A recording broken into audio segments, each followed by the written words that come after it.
Students, आज हम पढ़ेंगे क्लास 7th में हिंदी पार्ट 4 महान भारत। हमारे पाठ का नाम क्या है? महान भारत। हम कहाँ पे रहते हैं? भारत में, ठीक है ना। तो आज हम महान भारत की कविता पढ़ेंगे। तो इस कविता में कवि भारत देश का गुणगान करते हुए कहा है कि भारत देश का नाम व्यर्थ में नहीं लेना चाहिए। तो देखिए, आज हम कविता पढ़ते हैं। इस कविता के रचयिता कौन है? रामधारी सिंह दिनकर।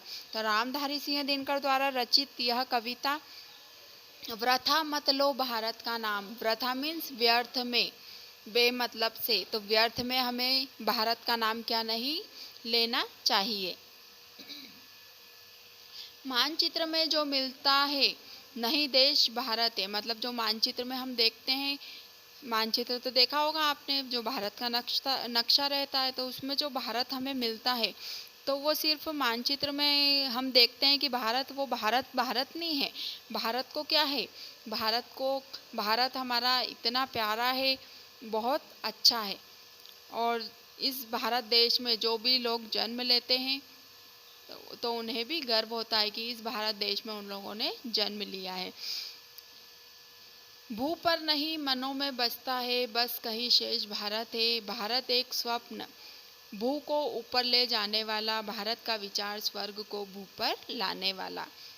तो जो मानचित्र में हमें भारत दिखता है वो सिर्फ भारत नहीं है। भारत क्या है? हमें सामने वहाँ पर रहकर जो महसूस हम करते हैं वो असली भारत है।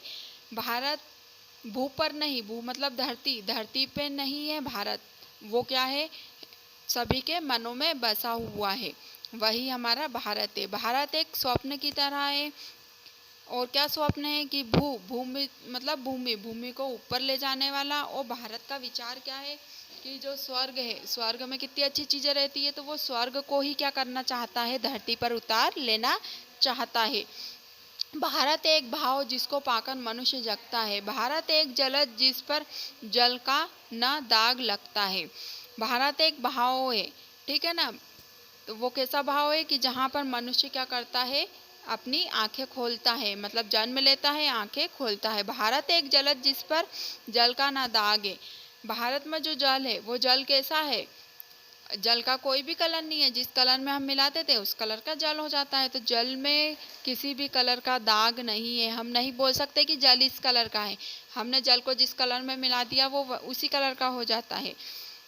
जहाँ कहीं एकता अखंडित, जहाँ प्रेम का स्वर है, देश देश में खड़ा वहाँ भारत जीवित भास्कर है। तो जहाँ कहीं एकता अखंडित, अखंडित मतलब क्या होता है? अलग। तो एकता, जहाँ कहीं भी एकता है वहीं पे क्या है? प्रेम का स्वर है। देश देश में खड़ा वहाँ भारत जीवित भास्कर है। तो जहाँ पे सब साथ में मिलकर खड़े हुए हैं, अलग ना होकर एक साथ खड़े हुए हैं, प्रेम से रहते हैं, प्रेम से एक दूसरे से बोलते हैं, तो वहीं पे क्या है? जीवित भारत भास्कर है। भारत जहाँ, वहाँ जीवन साधना नहीं है, भ्रम है। मतलब भारत जहाँ, क्या लिखा हुआ है? भारत जहाँ, वहाँ जीवन साधना नहीं, भ्रम है। तो जहाँ पे भारत, सिर्फ भारत में रहकर जो कुछ भी नहीं सोचते हैं, सिर्फ उनका एक क्या है कि हाँ हम जीवन जी ही रहे हैं, तो वह क्या है? एक भ्रम के समान है। धाराओं का समाधान है मिला जुला संगम है। जहाँ त्याग माधुर्य पूर्ण हो, जहाँ भोग निष्काय समरस हो कामना, वही भारत को करो प्रणाम। मतलब हमें क्या करना चाहिए? एक दूसरे से मिलकर रहना चाहिए और त्याग की भावना को रखना चाहिए। अगर इन सब को हमने किया है, और हमारा भारत बहुत ही सुंदर है, बहुत अच्छा है। तो इस तरह से कवि ने हमें हमारा जो भारत है उसको बताया गया है, और बताकर कहा है कि हमें व्यर्थ में भारत का नाम नहीं लेना चाहिए, क्योंकि भारत हमारा बहुत ही अच्छा देश है। तो यहाँ पे हमने जो महान भारत की कविता पढ़ी है, आप अपनी बुक में एक बार और रीड करेंगे, जो रामधारी सिंह दिनकर के द्वारा रचित है।